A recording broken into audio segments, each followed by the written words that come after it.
Gênesis 44 começa com José do Egito dando ordem ao seu mordomo para dar aos seus irmãos todo o mantimento que eles pudessem carregar. Mas ele também deveria colocar na boca de cada saco de cereal o dinheiro referente ao valor a ser pago pelo mantimento. Além disso, José também ordenou que seu copo de prata fosse colocado no saco de mantimento de seu irmão mais novo, Benjamim. O mordomo de José fez tudo conforme ele lhe ordenou. Então pela manhã, quando já estava claro, os irmãos de José se despediram e saíram daquela cidade do Egito. Mas antes que eles tivessem se distanciado, José ordenou que seu mordomo fosse atrás deles e os questionasse acerca de seu copo. José instruiu o seu mordomo a dizer o seguinte: não é este o copo que meu senhor usa para beber e para fazer adivinhações? Vocês cometeram grande maldade. A adivinhação relacionada ao copo refere-se a uma prática chamada de hidromancia. Essa prática era comum no Antigo Oriente Próximo, onde a pessoa usava um recipiente contendo água para supostamente fazer previsões e adivinhações. Essa declaração apenas fazia parte do plano de José. Era uma argumentação que colocava dramaticidade no questionamento e deixava claro aos irmãos de José que aquele copo era um objeto de valor inestimável. Portanto, isso não quer dizer que José praticava hidromancia. Muito pelo contrário. A Torá deixa muito claro que as revelações que José recebia eram procedentes somente do Eterno.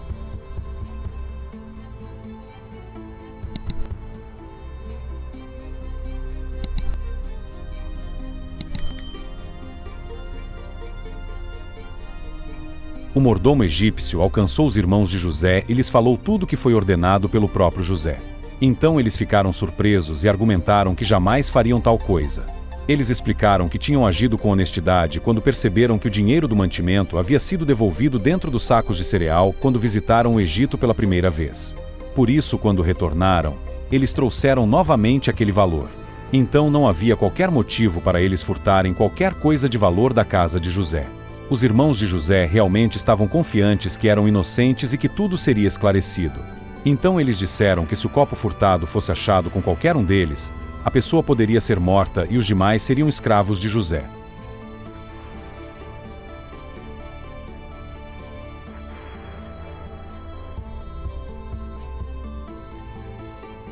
Mas o mordomo de José disse que apenas aquele com quem o copo fosse achado é que seria escravo, e o restante deles seria considerado inocente. Aqui fica claro que o teste de José consistia em testar a atitude de seus irmãos diante da possibilidade de Benjamim se tornar um escravo. Obviamente, isso tinha a ver com o fato de que anos antes aqueles mesmos irmãos tinham feito de José um escravo ao vendê-lo aos comerciantes ismaelitas. Gênesis 37, versos 26 e 27.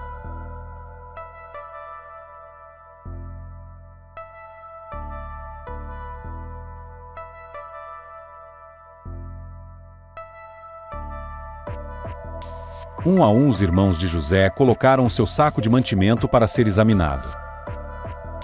O mordomo começou a vistoria pelo saco de mantimento do irmão mais velho até chegar ao irmão mais novo. Então no saco de mantimento de Benjamim, o copo foi achado. A Torá diz que quando viram que o copo estava com Benjamim, os irmãos de José rasgaram suas vestes. Isso significa que eles ficaram profundamente angustiados. Essa atitude também não deixava de ser uma expressão do amor que eles nutriam pelo irmão mais novo e também por seu próprio pai, que sofreria terrivelmente se algo ruim acontecesse a Benjamim. Então, com os jumentos carregados, eles retornaram à cidade egípcia. Quando chegaram à casa de José, seus irmãos prostraram-se diante dele. Esse era um antigo costume no Oriente feito em respeito a alguma autoridade. José os questionou sobre o que havia acontecido e disse novamente sobre ele supostamente ser adivinho. Naturalmente, visto que tudo isso era parte de um estratagema, não há base para se crer que José usasse literalmente o cálice de prata para interpretar presságios. Pelo visto, José queria apresentar-se como administrador de uma terra em que a adoração ao Eterno era desconhecida, ou seja, como um egípcio e pagão. Judá, ao responder José, não tentou defender a ele e aos irmãos.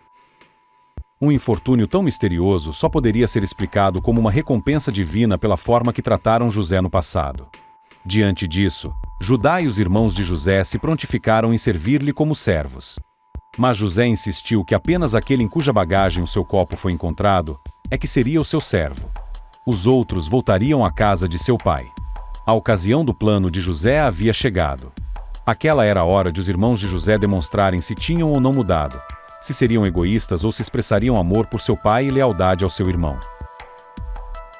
Foi nesse momento que Judá se aproximou de José e iniciou a defesa em favor de Benjamim. É notável a liderança exercida por Judá nesse episódio, representando seus irmãos. Pelos atributos de líder de Judá, que consequentemente seus descendentes também herdariam os mesmos por meio de ensinamentos, e assim o Eterno estabeleceria no futuro a tribo de Judá como líder do povo de Israel, e dessa tribo também seria o Messias. Gênesis 49, verso 10.